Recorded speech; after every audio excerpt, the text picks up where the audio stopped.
Yeah. Hey YouTube, it's your favorite mega church cult survivor, Leah. I've arrived and I'm live on TikTok morning OSAS, and I'm going to go live on Instagram right now. I've just been introducing myself. As you know, my name is Leah Lauder. I'm a mega church cult survivor.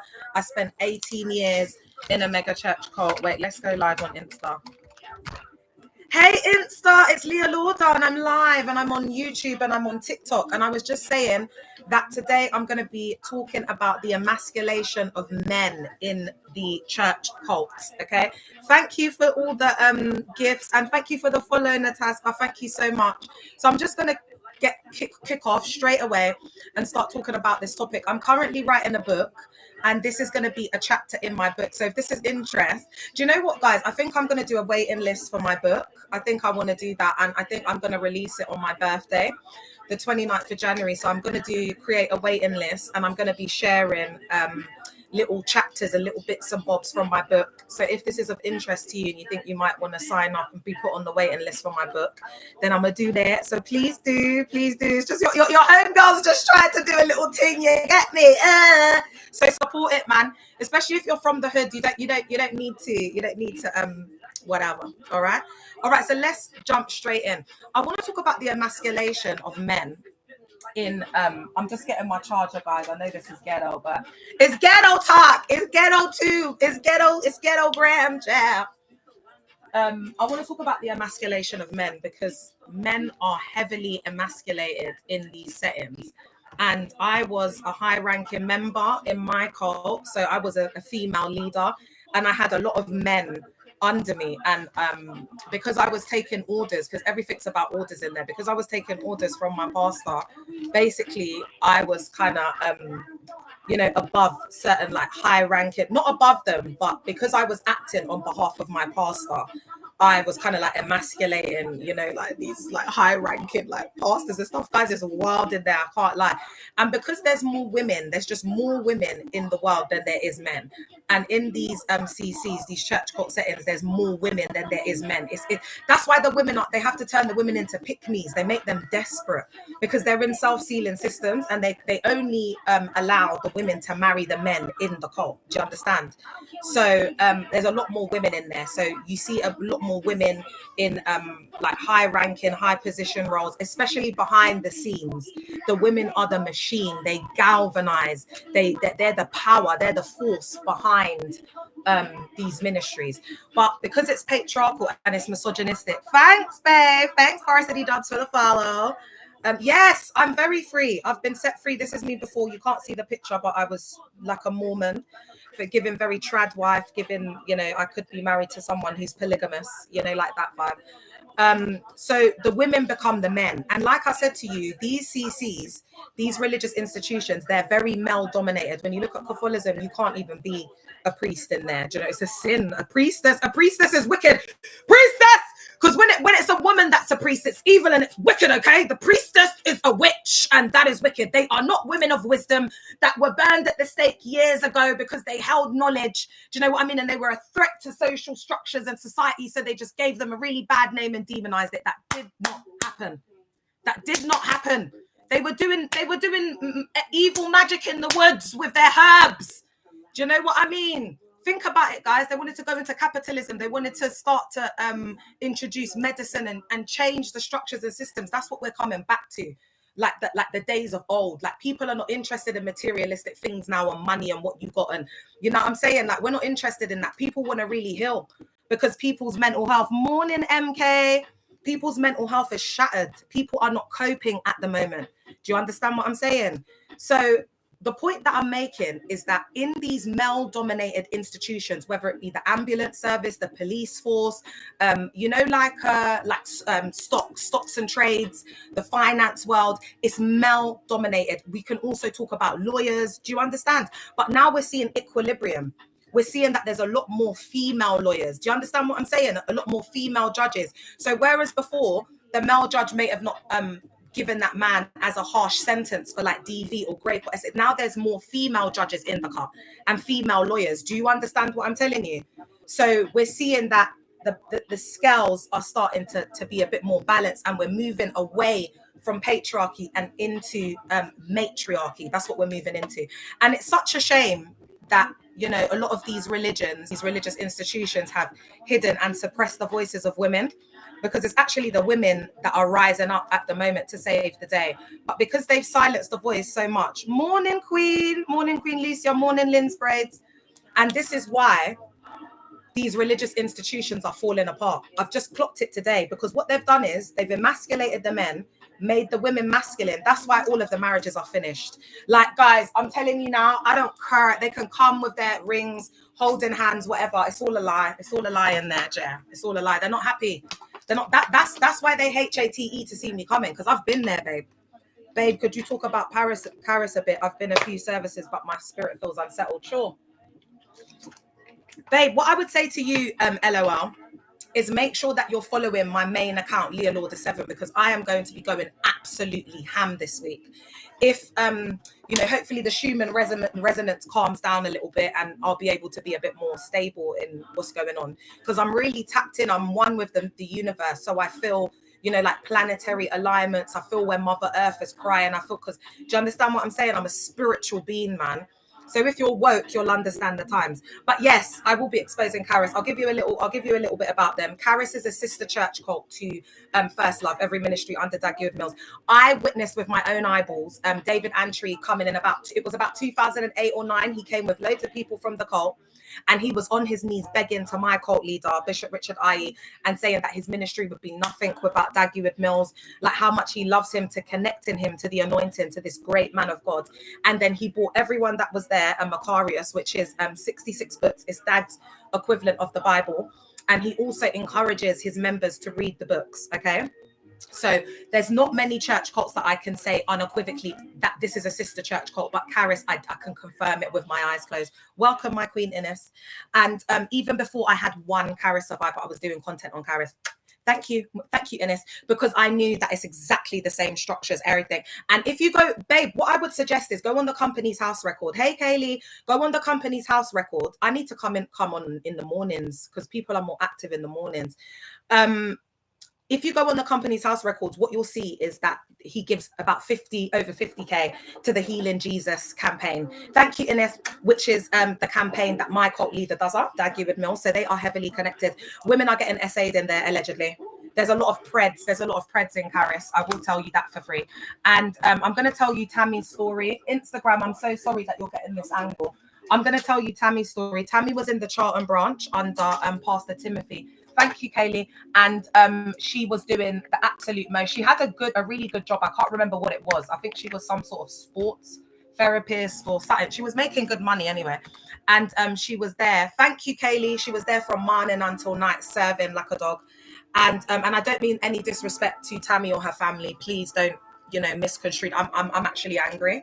Do you know what I'm saying? And I'm passionate. So when it comes out a bit harsh, because my heart goes out to Tammy. I'll never forget when her sister came on the live. Her sister came on the live and was crying her eyes out. Everybody felt the pain. Everyone was bawling, saying that they were bawling in the comments. So anyway, Tammy got diagnosed with cancer, and the doctors told her that it was terminal and that she had 6 months to live. Caris was doing up, telling her she shall live and not unalive to declare the works of the Lord, telling her to have faith. I've had multiple survivors that have left the branch that have come forward and said that they saw Tammy right up until the day like she got put in the hospice. She was doing the most in that cult. Do you understand? When the girl got put in the hospice, do you think justice for Tammy in the cup? Justice for Tammy. Do you think David Antry came to visit her? Do you think Pastor Timothy? But the family was told, because they had to call them. The sister told us. The sister came on the live. The family had to call them and say, "Is anybody gonna come, like, from the church?" Because the girl was unaliving. Like, no one's there. She's spent her life in the cult. No one's there at the hospice, y'all. Do you understand what I'm telling you? They're telling her that Timothy's in Africa or whatever, he's been sent on the mission. So they sent heads of department. Now, when you've been in the cults, that is very disrespectful. That's like me being in a hospice and my spiritual father not coming to see me, Bishop Richard Aye not coming to see all of that. There would be bare people coming. Because when you're known, you're not just known in that branch. People know you from London. People know, not one person, another pastor couldn't have come. What's that pastor? Is it Pastor Francis? No one could have come. No representative from London. David Antry, you came and said that your church is not a cult. You lined up all of your pastors for all of us to see. Line it up. Not one of them pastors that were lined up that were getting ordained couldn't go to the hospice to go and visit the sick. This is the problem. Instead of you not doing what you're really meant to do, like visiting the sick, you're outside shotting yourself on the roadside, flirting with people to get them into the setting. That's what you're doing up. Do you know what I mean? Whilst people are actively unaliving at the end of life in palliative care, you lot are more interested in being on the road curb, flirting with man them that you're hoping is going to come and stay in the cult so that you can get your back blown out. That's what you're on. And then you want to come on my live, you want to come and be talking some human fecal matter to me. When I was going to the hospital, when people were losing their babies and I was going and praying for them, the pastors didn't occur. They didn't show up. When this woman was burying her child, do you think any pastors were there? Do you think anyone showed up? No, it was me and my sister. And then you lot want to come and have some chat for me, you want to tell me about the ministry. I could have got my face listen, I could have got knocked out that day. Her baby daddy was there on a very aggressive tip. Do you understand what I'm saying? Do you think any pastors were there to safeguard me? Do you think anyone was there do you think any men were there to help me out? Are you having a laugh? And then you want to come on and have some chat? No, baby. No, baby. The minute you're not useful to them, they truly do not care about you. The minute you're not useful to them, they discard you. That's on period, point blank. And I was just about to say that. So can someone please tag Black Girl Minds comment, because it is so on point. Once you're not high functioning, because they're in a rat race. Imagine they're on this wheel, this hamster that's just going round and round and round. If you jump off that wheel, that's it. They can't stop because the wheel's going round. They're not going to stop for you. The only time that you see them stop is when someone unalives. They love doing funerals because they get to, come out and talk and sing hymns and bury, and then they can do their little altar call. Even at your funeral, they're taking over because they're saying we're still going to do an altar call at a funeral. Do you see what I mean? And then they see it as zeal. They see it as being on fire for God. You can't even, when it's the person's gone, you can't even give the person that day. The cult will still take over. That's how deep it is. And I've seen it. I've been there. I've been the singers at the funeral, because it's like the high-ranking gal them, they'll be called on to sing at funerals of high-ranking pastors and things like that. And I was doing that up. All right. So let's get into it. What do I mean by the emasculation of men? I'm writing a book. My book's going to be out at the end of January next year. This is one of the chapters from my book. So if this resonates, there'll be a waiting list for people that want to get the book, and I'll put that out next week. All right. So this is a very interesting concept that I've developed. So emasculation, in the literal sense, it refers to the removal of a male's testicles. So we're talking about castration, okay? So I've come up with the concept of spiritual castration that happens in these settings. Men's manhood is literally cut off spiritually, and they turn into, it's like genderless. They turn into like a eunuch, and that's why men don't want to blow out their wives' back. They can't be intimate with their wives because the cult leader emasculates the men in there. And what happens is they put on a cloak of hyper masculinity, which is very, very toxic. And I'm going to get into that as we get in. So guys, this is a juicy one today. Get strapped in. And I want to let everybody know that I've been doing a series on the malignant narcissist as the cult leader, because most mogs, men of God, pastors, I'm going to be calling them mogs in this live, are narcissists, okay? So they wrap people in their bubble of psychosis, right? So these men are not prophets. They don't hear from God. They're nothing. But because they indoctrinate the people and they wrap them in their bubble of psychosis, they're mentally unwell. So everybody appears to be mentally unwell. An example that everybody knows is Steps at the moment. Hi, Sahara. Steps, seen as though we're talking about Karis. That's not Steps that you're seeing. That's not Steps' personality. That's not the way he dresses. That's not the way he talks. That's not the way he acts. That is a carbon copy of David Antry, Karis cult leader. If you don't believe me, go and watch it. Go and watch David Antry talking for 5 minutes, and you'll see that Steps is trying to emulate David Antry. And it will be his spiritual father or mother that's at the branch, but they will be acting just like David Antry, because what happens in a cult is they put on the pseudo personality of the cult leader. Is that person still here that was asking me about Karis? Thanks for the follow, Claire. So because you have the narcissistic leader, and usually they've been rejected, they don't really have good relationships with their dad. So like David Antry, for example, he's very feminine. He's since I've come out of the cult, I've got a lot of friends that are LGBTQ+. And if anybody's got the poster, when Karis was doing up that special service in Chatham, in the stadium. If anyone's got that photo of David, could you message me? Because he was wearing a floral top. And I sent it to a couple of my friends that are, and they were like, oh yeah, he's definitely giving them vibes. Do you get what I'm saying? So the men themselves that are leading all of these men, they don't know what it's like to be a man. So to David, a man is a skinhead, low cut hair, suit, controlling his wife. She has to be submissive. You have to leave the. That's what they see as masculine. Do you know what I'm saying? It's a very stereotypical, toxic ideology of what a man should be, and that's why they all cut their hair and this and that. The most masculine man. Look at Samson and Delilah. Thanks, Sahara. Look at Samson and Delilah. Thank you for the follow, Hummingbird Star. Because, Samson and Delilah, I need to study that story now through a spiritual lens, like a spiritual eye lens, because the hair is your crown. I need to look into, like the neuroscience of it, the hair, what nutrients or whatever it is that go into, like what's the science behind it? And then I can start to unravel it in a metaphysical way, because we have to look at this from a bio-psycho-social lens. Okay. I'm not going to say what that is. I'm going to leave that for my book. There will be a chapter on that. Yeah, girl. It's Sahara. I spent too long in there, man. I know every type of like religious, what goer that you can get in life. 18 years, I've seen a lot of different people come in and out of the doors. And now that I've started to connect with survivors, they might have seemed standoffish or upset. Yeah, because she was getting raped by the high-ranking member. I think I need to look into it like that. Yeah. You definitely do, babe, because there's hidden messages. The canon Bible is coded. That's why Christ speaks in parables. Like the same with Isaiah. Like Isaiah's book. It's not. Do you understand what I'm saying? Like you have to. There's a lot of mysteries in it, but they only understand it like. He was talking about the coming Messiah, but it's so much deeper than that. But they don't have the eyes to see, unfortunately. Anyway, as I heal more, and once I put my book out and like everything's copywritten and I've got all of my that's when I'm going to start doing more spiritual teachings and going into more of the secret hidden meanings of what Jesus Christ was talking about. I was in a cult for about 6 months and they said we would have to follow these rules in order to get to Korea. Is that Shin Shonji? Is that New Heaven, New Earth? Because I've had quite a few people coming up and saying that. I think I need to do, but do you know what? There's only one of me, man. I hope people will start rising up to do more content. There's quite a good girl that does, I think her name's Her Reality. She's been talking about like misogyny and I kind of F with her. I like her vibe. She goes into like church ABUSE. He was based in Canary Wharf. What was the cult called? All right.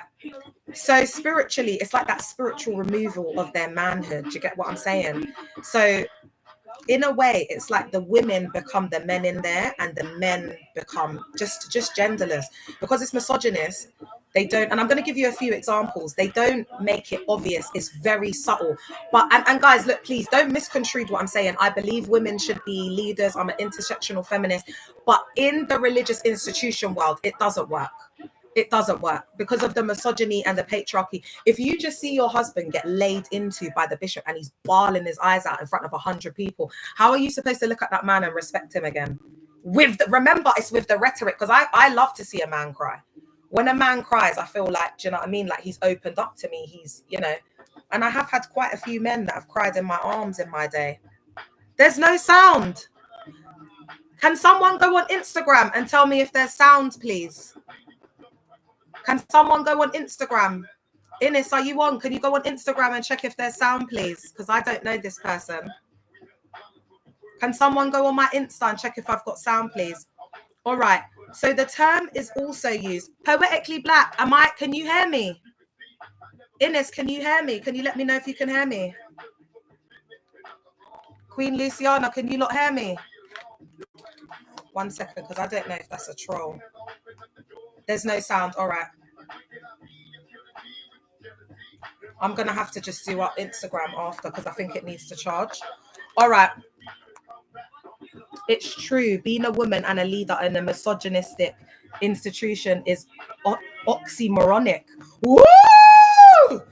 Woo! It sounds like moron. Is it to do with that? Is it? Wow. Oh, girl, give me the definition of that. Woo! Oxymoronic, Ooh, I need to use that in my book.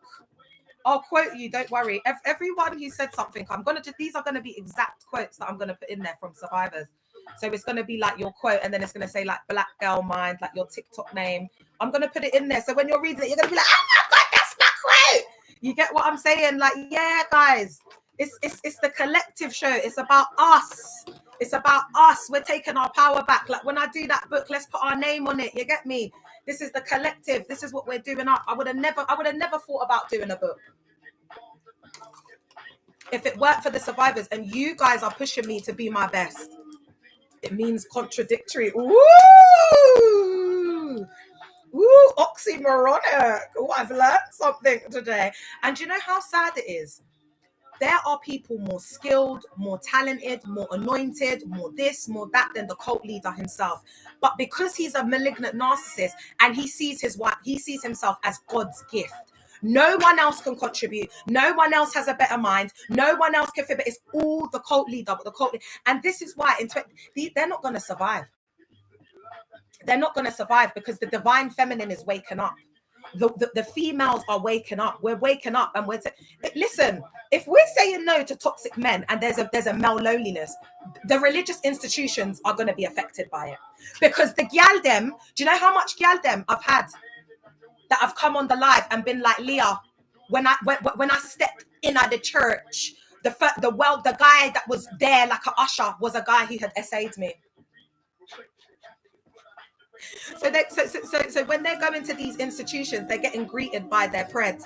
Do you understand what I'm saying to you? So the same men that you see in the club on Friday and Saturday, the same man and married men, a lot of married men from Redeemed and what's the other one? Redeemed and Winners and Redeemed are the main culprits that you will find, and Celestial Church Mandem. The celestial ones, they love to be in the club for every day. That's why I said when I was starting to talk about celestials, I said, if you don't want to get involved in the chat, you absolutely can. Do you know what I mean? Because I've got many a story to tell about your people then. Trust me, they're the worst chair. So if you wanna talk about that, we can talk about that chair.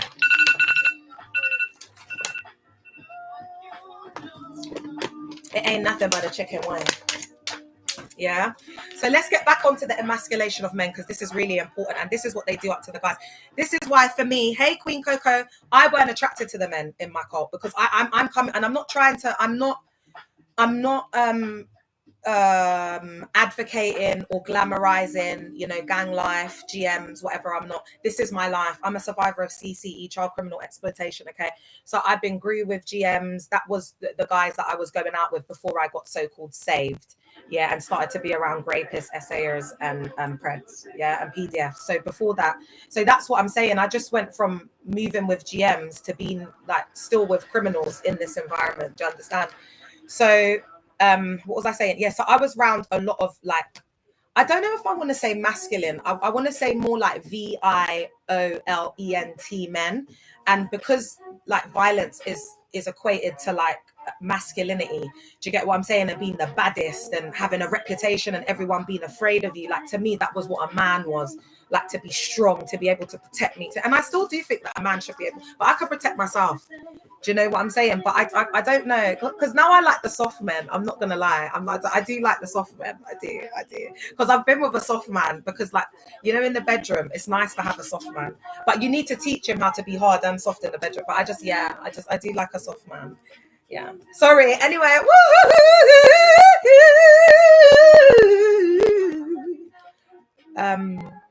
So when I came into the religious setting, I was like, oh my gosh, these are a bunch of soft man them. You get me? Like, just giving soft, like jumping around like hyenas, bro. Like, just all like excited. Like, it was mad. I was just looking at them thinking, Ross, like, what's going on?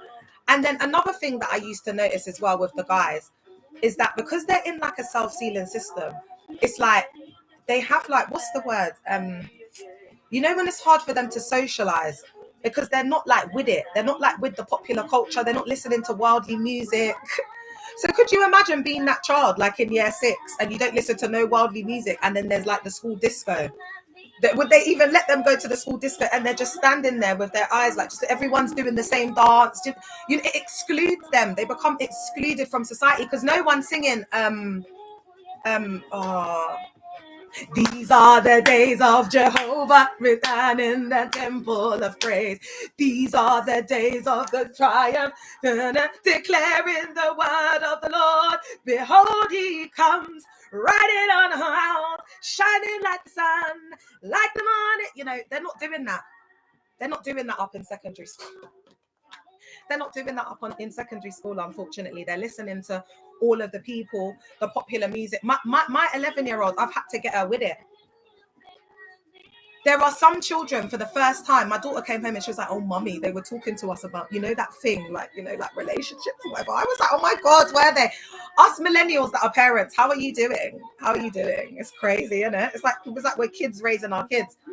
And it's like some kids, this will be the first time that they've had anything like that. Do you understand what I'm saying? Like at school jail. I'm just going on and on, but they're very awkward. Like, and remember I said to you, they've got like a cult jargon.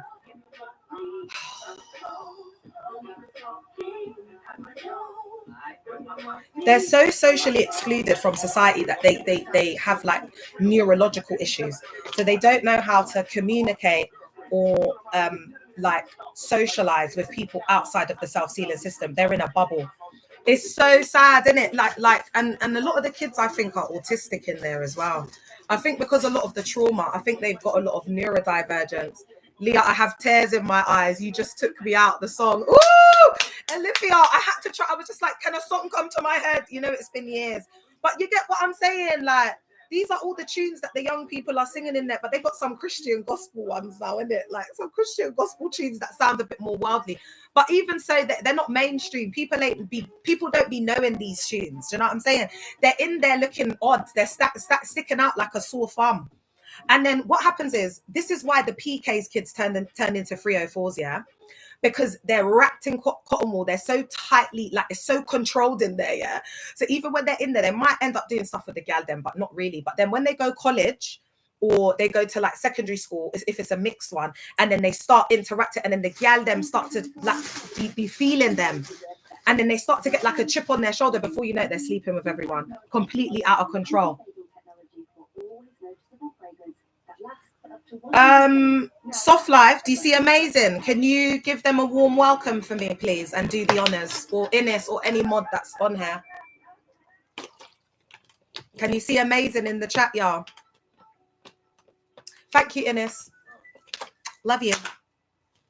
So the kids are just really odd, especially the PK's kids. That's why you see when they backslide or they leave or whatever. It's with the PK's kids, they're either LGBTQ plus, their name, that they were born as Bob and now they're living as Barbara.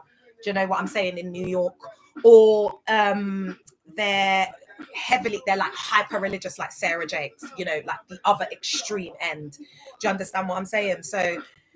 Yeah, guys, it's an MESS in there. And the reason why the kids are so, like, affected is because of the trauma. There's so much trauma. Can you imagine what these people are like behind closed doors?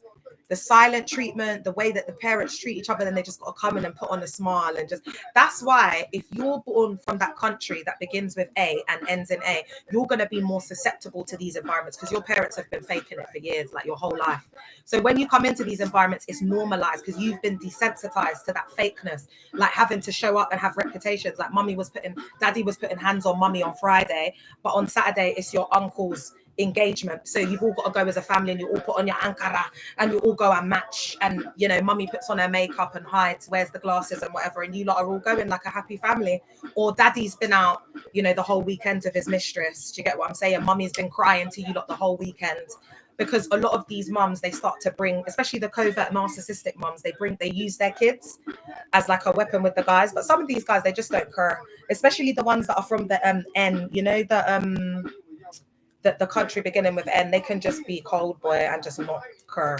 So there's a lot of this that goes on. So that's why a lot of the kids, they've come from hyper religious settings. Like the home is hyper religious, and it's hypocrisy and it's contradictory. Do you understand what I'm saying? And they've been grew to see ABUSC as love. So it's no different in these abusive religious institutions. Okay, you learn it first at home.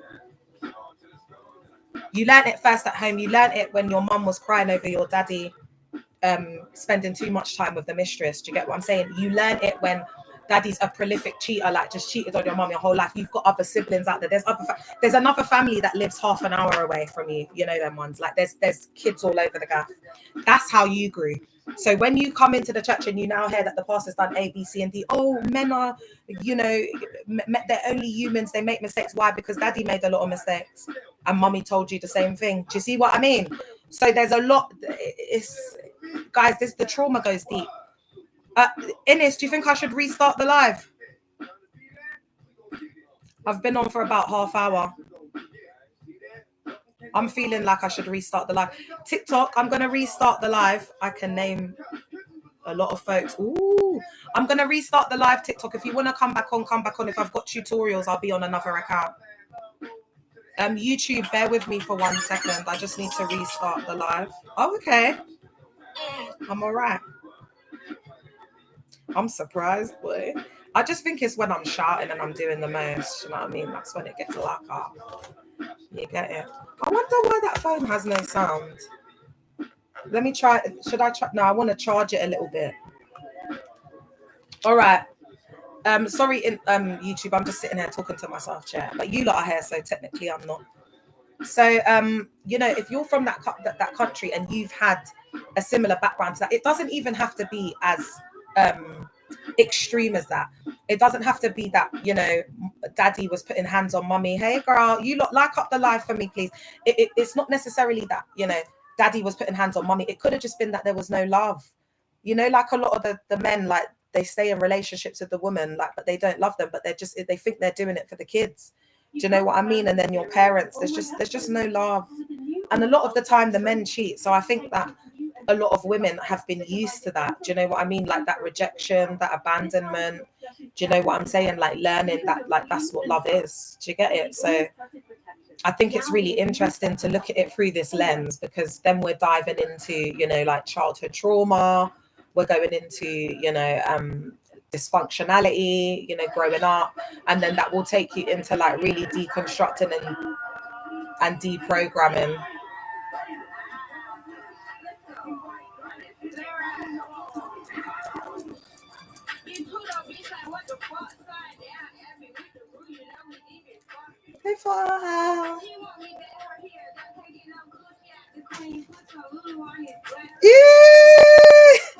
What are you telling me? Big Pluto in the car. Oh my God! Do you know what you lot? It just you know what, you have to allow me small, because I was in that cult from 18. I'm living life. You get me? I'm like a 20-year-old. I was chatting to this young ninja. Yeah, we're not talking no more. And he was like, yeah, like, of course, like, you get me, like, you're an older thing, and like, because he was excited, yeah. And he was like, but it's like you're older, but you're more like, like a 20-year-old, like 25. I was like, thank you so much. Do you know what I mean? Telling me that I'm giving the young vibes. I was like, yeah. I don't know. We'll see. I might end up with a young ninja. You never know. But he's got to have money, man. I can't be just looking after no one. All right, let's get into it. So my name's Leah Lauder, mega church cult survivor. Spent 18 years in a cult. I'm talking about the emasculation of men. I've seen it a lot in these cults, and I've been stripping it back. I'm writing a book currently, and I'm sharing from my chapter, The Emasculation of Men in Church Cults. And I've coined a term called spiritual castration. Please like up the live, guys, because the concept of emasculation comes from the literal sense, which refers to the removal of males' testicles. So I believe that happens in a spiritual sense, where they are literally spiritually castrating the men of their manhood, and they turn into like genderless, like eunuchs. So the men are very feminine. There's some men who you would think was LGBTQ plus if you didn't see them walking down the street with their wife and kids. Like, that's how severe it can be in there. There's a lot of people who clearly are LGBTQ plus, but they've indoctrinated them to suppress their true self. So they're in there married, but they still have urges, and they're still talking to survivors who have left the cult that are fully like out there in their authentic self and freedom. Do you get what I'm saying? Because they're just most of the mandem in these settings are closeted. Guys, can you like up? Are there any survivors on here? Because if there's no survivors, I'll just stay on YouTube, to be honest. Because guys, if you don't start liking the live, I'm gonna have to go. Are there survivors on TikTok? Or are these just all cult members? Because then I have to come off. All right, if I don't see this live starting to get liked in 5 minutes, I'm going to have to cut out. All right. So when the term emasculation is used figuratively, it describes the act of weakening, rendering ineffective, or depriving someone of their masculinity.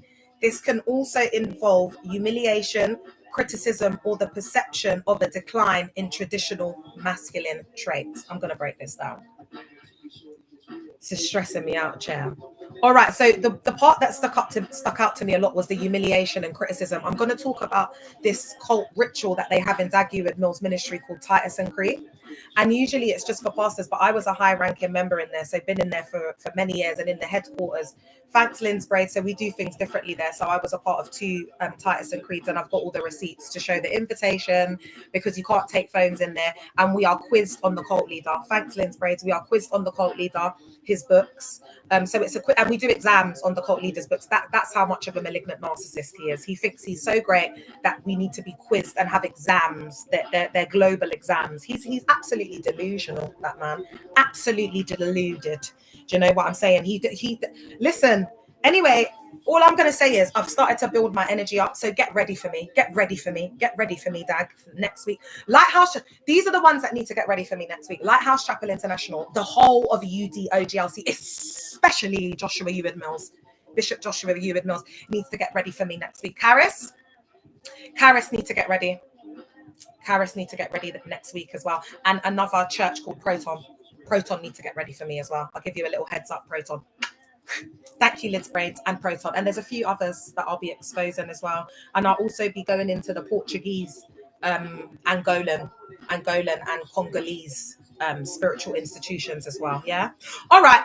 So in this Titus and Crete, yeah, so all of the high ranking, God, please give me the grace to do this because it's so triggering. All the high ranking, like bishops, reverends. So you might get a bishop come from Kenya, like they're well respected, like anointed men of God. And then you would get like Bishop Richard Aye would be there, and they all sit on a board table, and then there would be a red hot seat. And then we would all go on the red hot seat, and then all of our data would come up on the screen. So like our tithe, and then there was a graph, and they would show like if you've been paying tithe, and then if you've missed the tithe, you have to explain why you missed paying the tithe, because they track everything. They bring up all your data and targets. They bring up how big your percent are, like your cell is. If you've got 20 people in there, like how many people you've brought to Christ, like how many people are established. Like they'll ask you everything. Yeah. Then they'll ask you, like they could ask you a scripture from anywhere. Quote John 10:1. You know, what's Hebrews 6:6. I remember one girl, they said to her, what's Hebrews something? She didn't know. Then they asked her a really easy one, like what's Romans 8:28? She didn't know. And you know, like they laugh, so they'll be laughing. How can you not know this? They really go, and this girl's dyslexic, like she's got learning difficulties. Do you get it? So I think she was nervous, but she never really knew the scripture. She weren't in the ministry like that. She was just there to help the pastors. Do you get it? She was like one of the laves. So they said, okay, just give us your favorite scripture. Just quote your favorite scripture. She said she doesn't know. They started laying into her.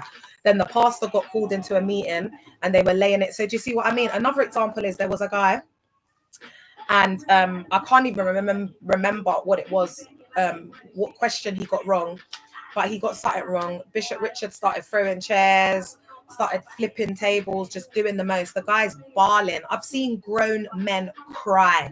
Be crying, their wives, they're sitting next to their wives and they're bawling their eyes out like a little girl. Do you understand what I'm saying? Like, I think it's masculine to see a man cry, but not in that way. That is humiliating. That is emasculating. Do you get what I'm saying? If a man is it you're in a relationship with your guy and his mum's just unalived and he's crying in your arms, that's different. But when there's another grown man that's laying into your man, he's supposed to be the head of the house. He's supposed to be your protector, and he's bawling his eyes out, like crying like a little girl, not crying, like bawling.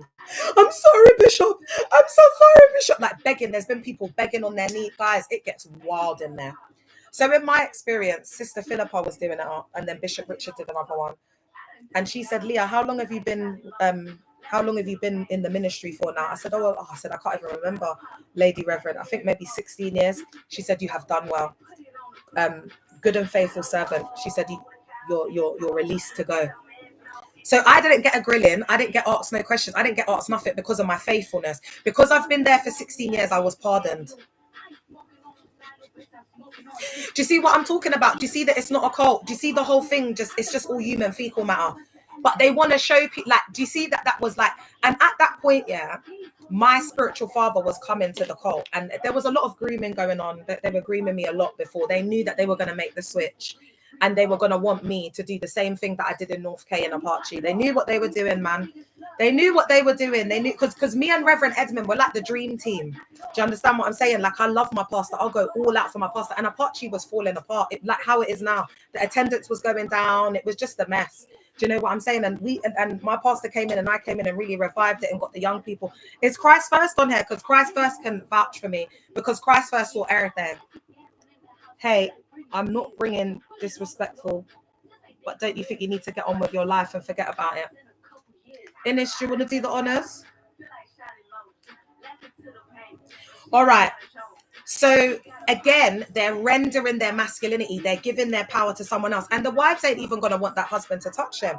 Can you imagine seeing your husband bawling his eyes out and then he's coming to blow out your back? I don't think so.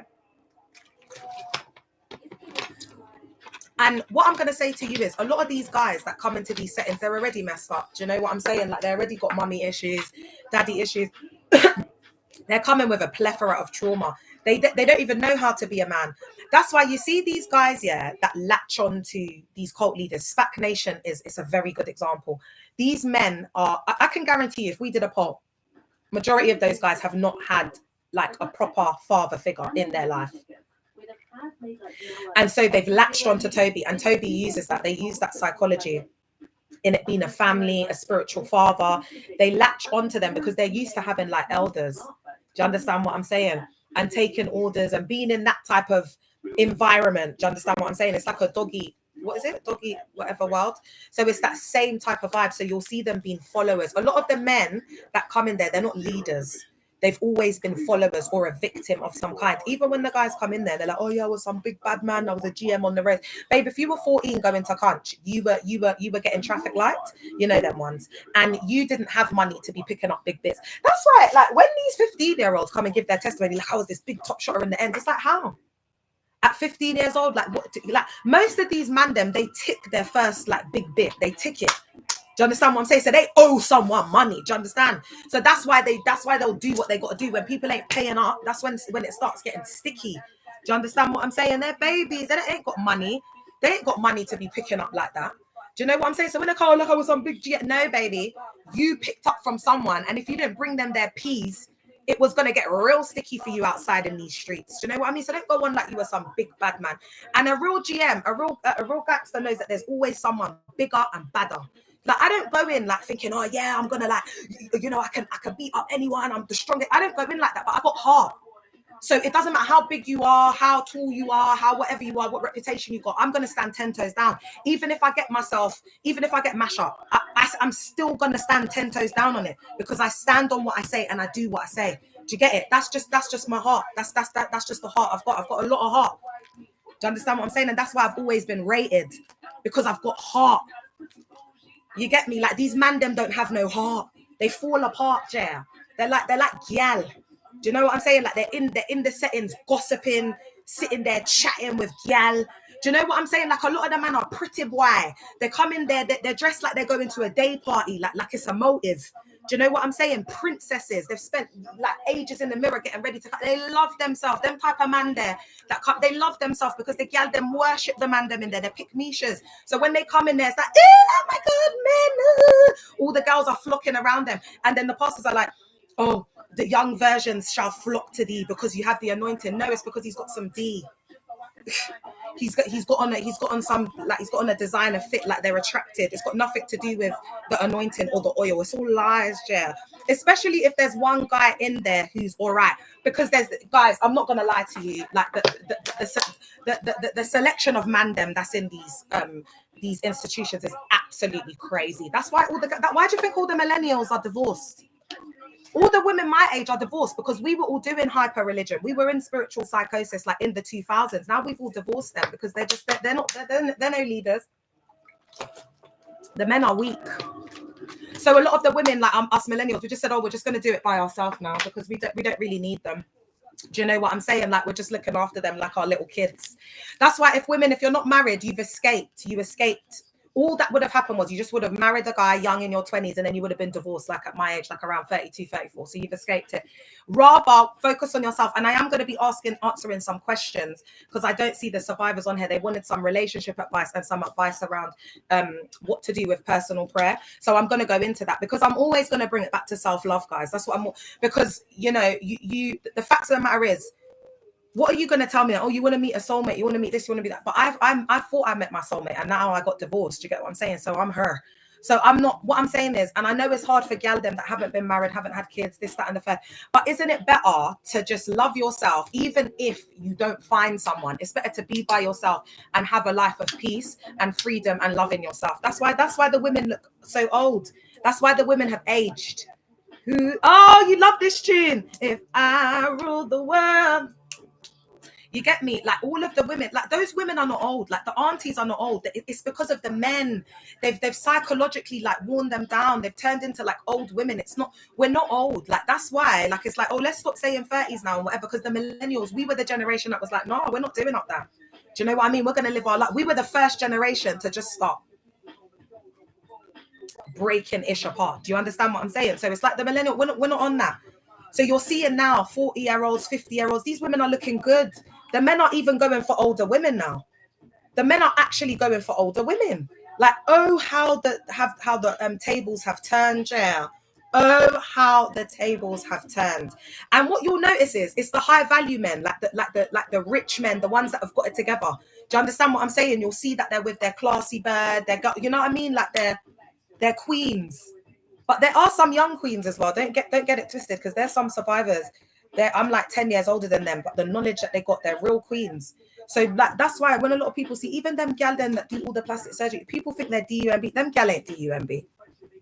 To bag a billionaire, to bag a millionaire, you don't think that girl knows about male psychology? What? That's what I'm saying, man. You got to, like, guys, this is especially for the ladies. We're in an inequitable society. We're in an unfair world. You can't play fair in an unfair world. That's why that's why the women are indoctrinated it like that. The men in these cults want to be led. They're not What does that mean, babe? I don't get the last word, Dennis. All right. So let's get into more of a detailed look into what emasculation means. All right.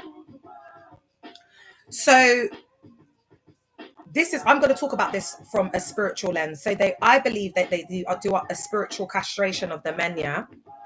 So it's like a removal of the spiritual testicles, which results in the inability to reproduce and a reduction in testosterone production. But do you know what? Yeah, guys, I'm going to say to you that, remember, I know of a young man that was taking Viagra at 28 years old when he had just got married. Yeah. So the men are broken down and beaten down so much in the cult. And it's like male on male ABUSE. So it's like bullying. It's like they have to fall into line. So they're not able to produce as much. Like, if you look at the women, even if it's the man spearheading the ministry, I can guarantee you that there's a strong group of women. One's doing praise and worship, another one's doing the groups, another one's doing events, That's why you always see there'll always be a woman following the head pastor in his set. There'll always be a woman, and you'll see she's on it. She like looks like this, like she's ready to do, like there's always a woman, a backbone in the ministry. That's what I was for my pastor. That's how I know. And when they get a female in there that does everything, like just gets it done, like she's just on it. Like, when you see her walking in the church, you know that the pastor's behind. Because when you see her, you see the pastor. When you see him, you see the pastor, vice versa.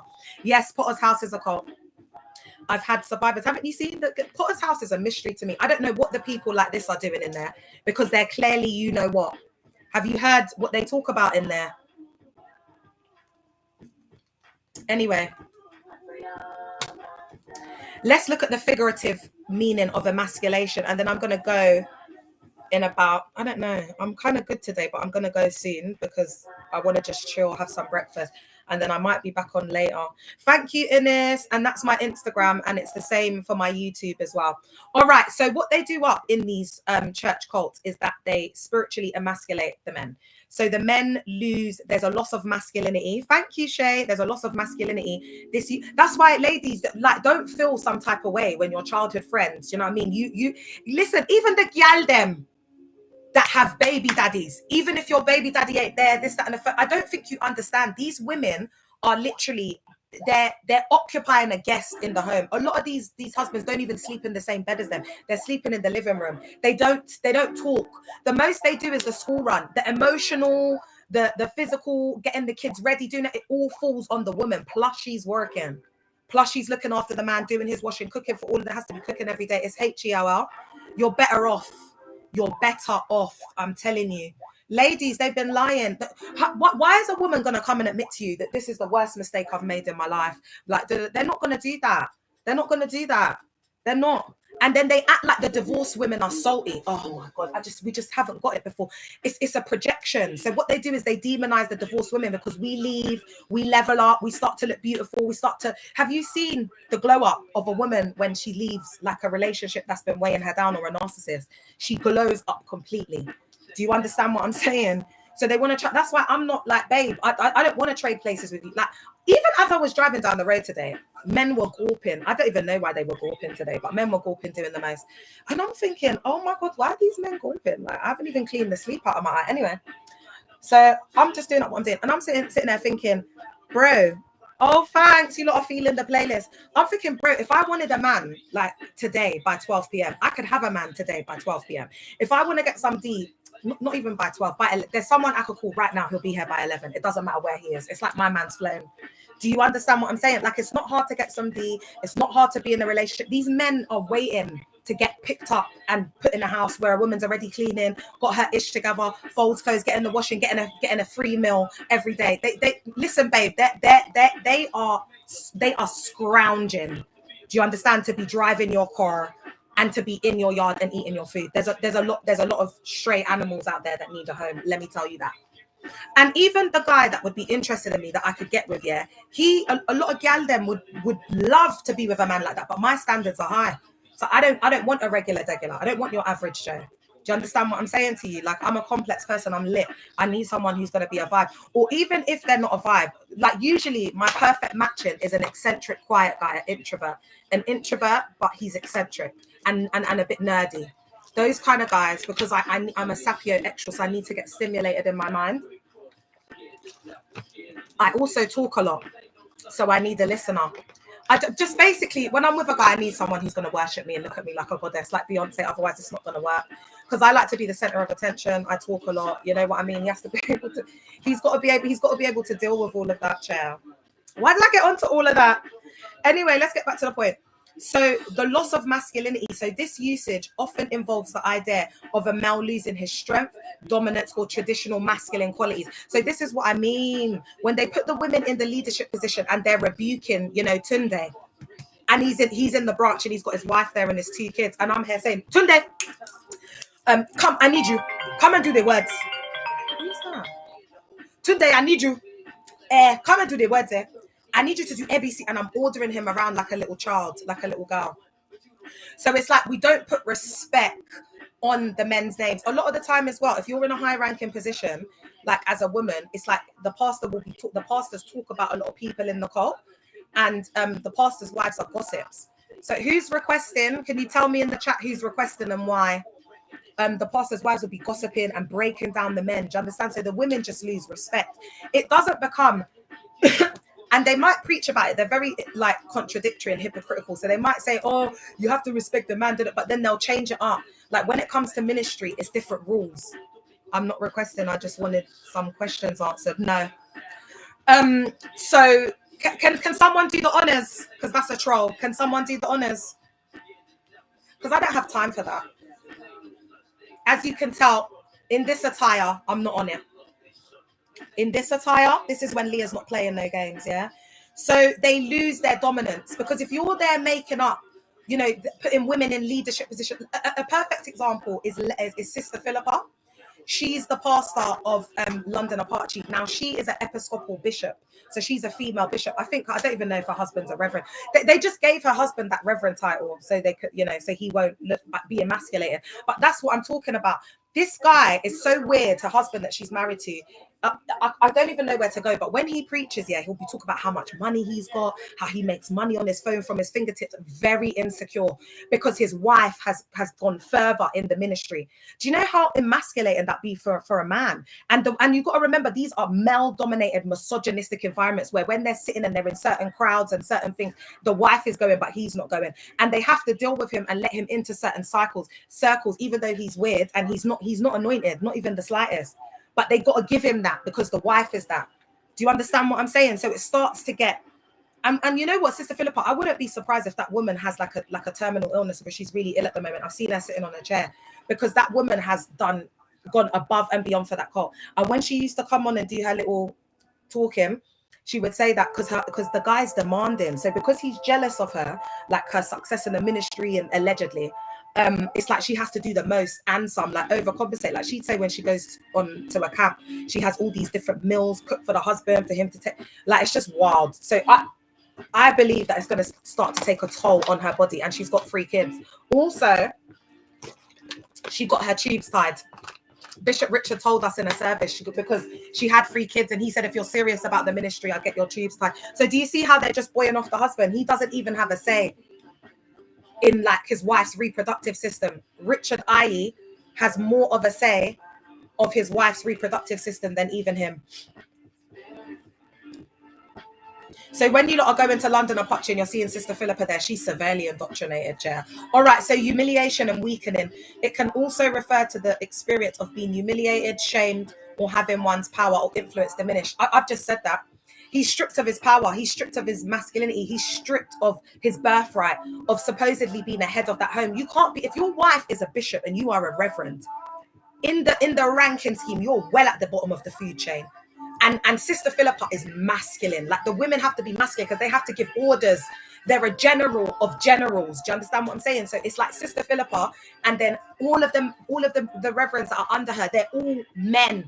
There might be one woman, they're all men. So she is a woman leading an army of men. She's like a man. Do you understand? She used to wear black suits and the same curly wig that she's been wearing for over 20 years. Do you understand? What the same style. So she'll come in wearing the black suit. Bishop Richard, I had to say to her one time, you have to wear different colors so you can look more like feminine, like a woman. Do you know that there's been pastors that have been LGBTQ+, got married, and they just were not attracted to the husbands and divorced and left? A lot of the female pastors are giving DL vibes, all right? So the men are weak and they're humiliated all the time. Another thing that they do as well is they have this rhetoric in my cult where they call like the husbands who like to go and take their wives on holidays, like to take their wives out to dinner, take their wives on shopping sprees, just what a man should do, just the bare minimum what a man should do.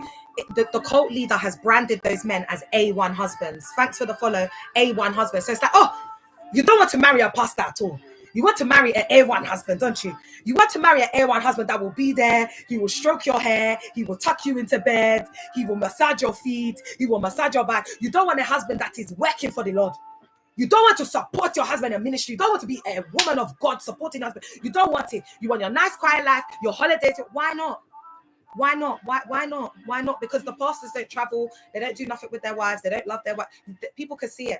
So what they need to do is they need to demonize and humiliate real masculinity. Like that's a real man that loves his woman. Like it says in the Bible that the wives should submit unto the husbands as the husbands so love their love their wives that they would give their lives for them, or they would like basically unalive for their wives. Do you understand what I'm saying? Like that's what the man is. How many husbands would unalive for their wives? They're there praying that the wives would be gone. They're not giving up nothing for them, chair. I'm 37.1% Nigerian according to my DNA. And I was married to a Nigerian for almost 10 years. My kids are half Nigerian. And historically, I've dated Nigerian men, but not anymore. I no longer go for Nigerian men. They're not, yeah. I've moved to the other side of the pond now. I'm exploring the whitey guys. Oh, your Ghanaian heritage. All right. I do love the Ghanaians. It's just that you guys are a bit tight. That's why I don't really do up Ghanaian men. I'm not gonna lie, but that's no shade. It's just I haven't met a Ghanaian man that's not tight. Do you know what I'm saying? But maybe you're not. Maybe you know, maybe there's ones out there. Maybe someone could prove me wrong. But yeah, they're just really not willing to spend the cash. So they just don't do it for me. All right, but I love a Ghanaian man. I love the culture. I think they're really handsome. I think they've got lovely hair. It's a shame. Do you know what I mean? Because them Ghanaian man, they got some wavy hair in it. Lord Jesus. Them Ghanaian guys come to East Africa. Look at Shema. Try Rwandan, Ethiopia. Man. All right then. If they'll treat, it depends, innit? It just depends who moves to me, innit? But I'm not going for the Nigerian man them no more. I don't care. I've done it all. Do you know what I mean? I don't care if they're rich, they're driving the car. It just doesn't do it for me anymore. I'm not interested. You know, they need to like deconstruct and unless he's a Nigerian man that's, I don't know, he owns his organic food company, do you know what I mean? And he's deconstructed and deprogrammed. He's a millionaire, you know, running his organic, I don't know. He lives in a hut somewhere in the country, then it could work. But unless they've deconstructed and deprogrammed, I just don't want, because it's too triggering for me. It's very triggering, and it's a shame. It's a shame that it's come to this. But unfortunately, until I see them start deconstructing and deprogramming, and the cheaters leaving their wives, I'm just staying away from that cohort of people. All right. So and then they're just constantly criticized. So real masculinity, because remember, they have taken on, they think real masculinity is hyper masculinity, but it's not. It's loving your wife, it's protecting your wife, it's having mutual respect, it's all of those things. Do you know what I mean? Being willing to unalive for your wife. Do you get what I'm saying? Like, that's what it means to be like a real husband, a real man. But they criticize those things. They make the men feel humiliated that just want to live. Do you know what I mean? Like their life with their wife. It says that you should leave your mother and father's home and cleave to your wife. It doesn't say leave your mother and father's home and cleave to your wife and the church. It doesn't say that, babe. It doesn't say that. Do you know what I'm saying? And when the wives complain to like Bishop Richard Aye and people like that, they'll be telling them that they're the devil, that they're trying to stop the ministry, that, and then they'll be getting into the husband's head and telling them to divorce them. That's mainly why people divorce in these cults, is when one starts to move away and not really want to do, like when they start to clock it, and the other one's still severely indoctrinated. So it splits up marriages and families. I've seen whole families go in there, and whole families have been split apart, and kids have been demonized. Do you know what I mean? Called the DEVIR. It's crazy in there, man. All right, I'm not gonna go into the actual, like the essay and things like that, but studies on male eggshell violence survivors sometimes discuss the idea of emasculation as a way to describe the impact of such trauma on their sense of self and gender identity. Remember I said to you, there's a lot of, yeah, they do. Yeah, you're right, Nikki. You're right. Did you see the woman that came to the thingy, the religious institution, and was saying that she's like 5 months pregnant or whatever? The pastor, yeah. So remember when I said to you guys, like, if you think about like the man them that you know, yeah, a lot of them like lost their V when they were 10, 11. To older women, they were great. That's statutory. Do you understand? Like, a lot of them have a lot of trauma. A lot of the guys that come in there, they were essayed as like kids by uncles, and like, they have very, very messed up past. And that's what happens because they believe in everything's washed away. Behold, the new comes. You're born again. They get married, and a lot of the time they're still young and on fire for God. And then when all of that starts wearing off, and all of the trauma starts to surface, because they've just put a bandage over it. So once they've been going for years and years, and they see, oh my gosh, this is BS. Do you know what I mean? I'm living with this guy is absolutely awful. Like, do you know what I mean? Like, this is draining the hell out of me. People are so unhappy in their marriages, and it's too late. They're stuck in them. So that's where all the women are coming. You're coming on here and you've got some chat for me, but I'm free, baby. I'm not a slave. I'm not with a man that don't want me, babe. I don't wake up feeling anxiety. I don't go to bed. They don't even go. There's no intimacy. They just switch off the light. All right, love. See, good night, love. Good night, love. Good night, love. Good night. Light off. That's it. They're up in the morning. Good morning, love. Good morning, love. And they all mask it with ministry. Like, oh, we're so tired. We're so tired doing them. Oh, whatever, babe. Do you know what I mean? There's people. What about the couples that go out raving all night? I used to go out raving with my man. I'll be doing what I need to be from the motorway. Do you understand what I'm saying? From the motorway, I'm getting him ready. I'm getting him prepared for what's waiting when we get back. This is like 5 a.m. in the morning. I'm ready to go. Are you having a laugh? Not going to lie. Oh, you went to one of them settings for a gal. Yeah, because the man them know that they're thirsty in there. There was a guy when I put the gal them my first, and they were all in my comments. Nah. One guy came on and he was like, yeah, that's all they care about is D. He said when he went to the setting, they were all jumping on his And when I went to go look at his profile, he's about 6'6" and he does boxing. So I said, oh, there we go. Do you know what I mean? You know, the gal them, they love. There was a guy, he was like 6'6" in the cult. He was sleeping with everyone. He was sleeping with a girl, and she was happy to be sleeping with him, even when he had a fiance. Like they, you know, they don't have any self-respect. There's no self-love in there. Do you know what I'm saying? Like they demonize self-love. The girls think it's new age. So the girls in there, they're the most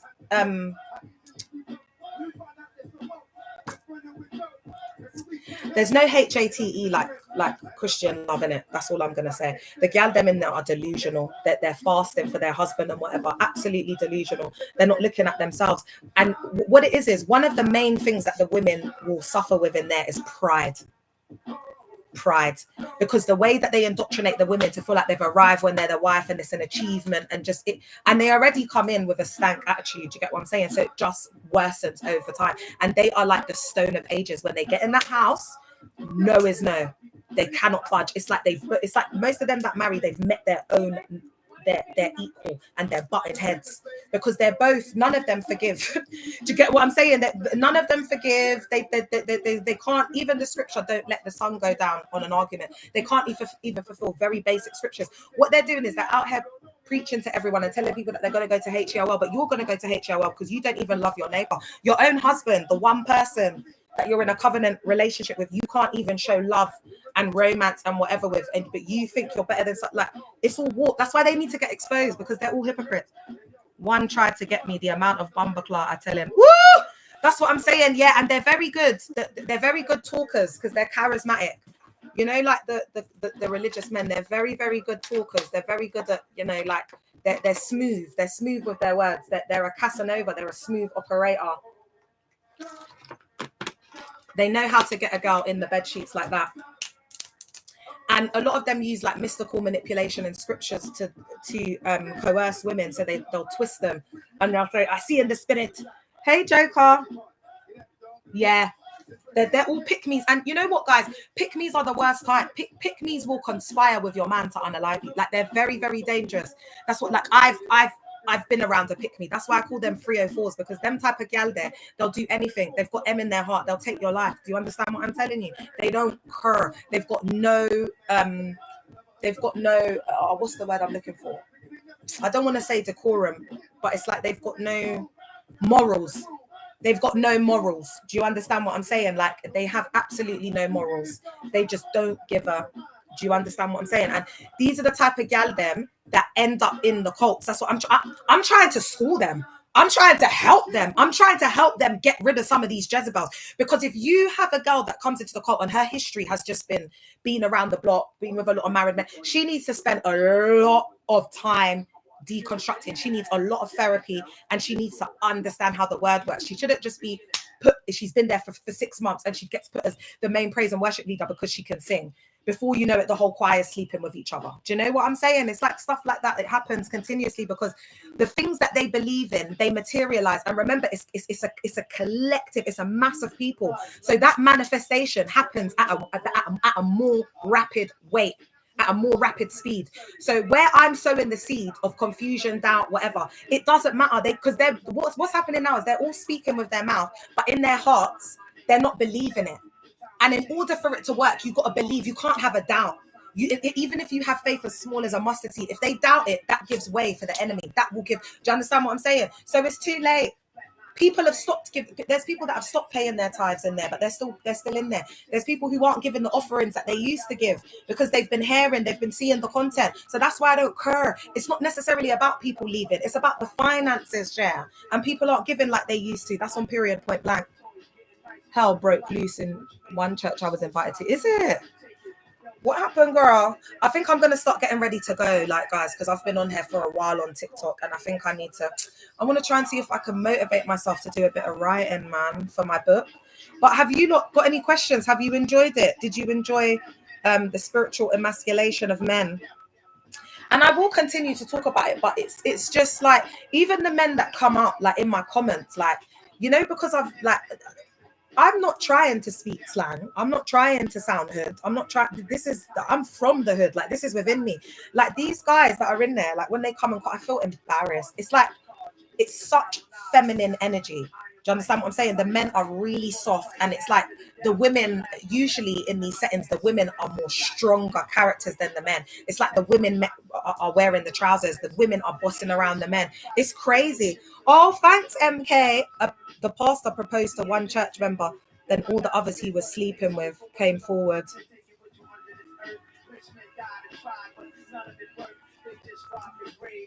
Are you not hearing this? This is what I'm saying. But do you know what, girl? Nothing surprises me anymore. Nothing surprises me anymore. They're just men, babe.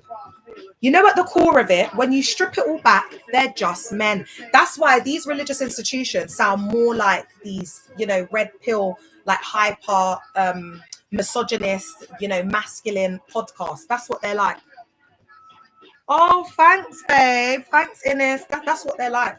They're no different. You can't separate the Andrew Tates from. A lot of the men in these settings will be quoting the US president, will be quoting Tate, will be quoting these men. They listen to the podcast. It's no different from what the Mog's saying. It's no different from what the cult leaders saying. And the women are sitting in there and clapping and sitting next to their husbands when they're saying these things, and they're like, oh, man's there, oh, forgive, because I have got the ring on my finger. I am Mrs. Ajaman. It's ridiculous. Them lot on the choir is not normal. They want the yeah. All of the women want to marry the Mog in there. They all want to marry the cult leader, babe. All of the women. They're infatuated with their cult leader. As he's standing there, they're preaching. They're going into like daydreams of the wife being deleted and them stepping into that place and being the pastor's wife. So that's why they start to like fantasize marrying a Mog.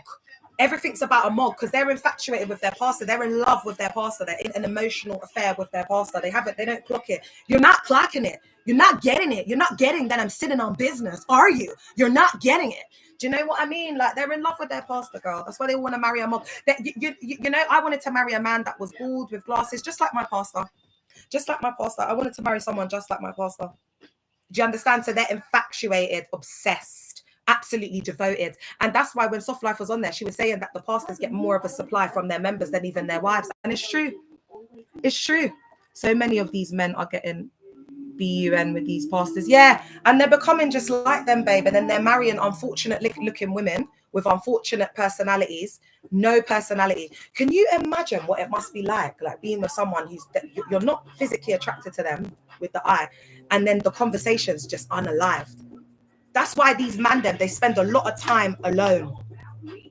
A lot of time alone, a lot of time in the bathroom, a lot of time on the toilet. They don't want to be with their spouse, bro.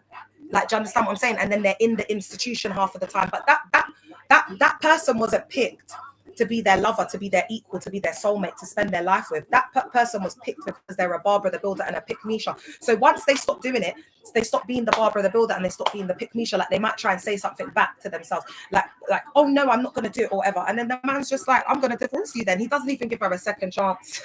Them gal there, that's why they know they've got to put up with the cheating, they've got to put up with the disrespect, they've got to put up because they're insecure. They don't think they can do better than that. That's why you got to be with a man that's afraid that you're going to leave him because you're too good for him. But he's got money. But you're too good for him. He's afraid. He doesn't know how he's got someone like you. That's what you need to be on. Because them men, they like to marry women that are insecure, that will be a slave, that will be a hermit, that will serve and wait on them hand and foot. They don't care. They're not looking like men. When it comes to getting the back blown out, we need emotional connection. We need to be loved. We need to be adored. We need like a, you know, like lead up to it. We need, you get me? But the men, they can just go digging anywhere. They don't care. Do you know what I'm saying? So that's why it's like loveless for the women. It's just in, out, done. Go to sleep. Nothing, no intimacy, no love. No, that's not the way that intimacy is supposed to be. Just for all of you virgins that have got married to one of these monks, if he's doing that, that's not the way it's supposed to be. He's supposed to be caressing your body. He's supposed to be kissing your forehead, all of your body, kissing you, caressing you, but he's supposed to be loving on you. You're supposed to be feeling how much he adores you. He's supposed to know your body. He's supposed to pleasure you. It's not supposed to be just in out, because then he's getting what he wants out of it, and you're sitting there and you haven't eaten nothing. You've experienced nothing. And on that note, I'm going to go, guys, because it does get heavy. But these pastors don't blow out the back of their wives' chair. They're miserable in these marriages. Guys, you might get me back in an hour or half an hour. Love you. Keep your notifications on, okay? And to all you trolls, go suck your mother. Yeah, your pastors, most of your pastors are on the DL. How about that? Yeah, most of them are on the DL in these cults. Most of them are on the DL, from the David Antries, from the very top to the very bottom. Most of them are on the DL. Do you understand what I'm saying? And there's nothing wrong with that, because I think you should be free to be yourself. I'm all about it. I'm all about being your true, authentic self. But when you're trying to do up church and you're saying you're demonizing and scapegoating a whole community of people when you're actually that, because it's a projection, I think that is mad. That's why most of them pastors, they be talking a lot about the LGBT community, because it's a projection. It's projection. Most of them, they can't live in their true, authentic self. Do you understand? There's so much mandem in these church settings today. I'm sure that they're LGBTQ plus. Do you know what I mean? I'm absolutely certain. And they're in there doing up cosplay, playing husband. There's men that I know that have gone on missions to Ghana, and they are most definitely LGBTQ plus. Do you understand what I'm saying to you? And they have forced these men into relationships, and they're not even attracted to women. So the women are not getting aroused. If you're a virgin, you're supposed to be getting something out of it. You're supposed to have an orgasm. You're supposed to be feeling things.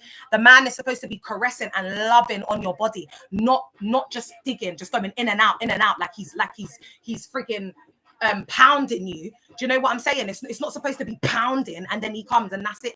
It's supposed to be intimate. There's supposed to be love. He's supposed to be kissing up your body, caressing you, putting honey on you. That's a man that loves you, that adores you. That is intimacy. That is keeping things spicy and fresh. They don't want to keep things spicy and fresh because they don't like each other. Don't you get it? They hate each other, Jaya. They're praying that each other would end their lives. They would get out of the marriage. That's real life, and that's what's going on in there. My name's Leah Lord, your favorite mega church cult survivor. I'll be back. I might be back in an hour, or it might be the evening, but I love y'all. I hope you've liked the video. Comment on it, share it, and subscribe. Remember to subscribe, baby. Subscribe.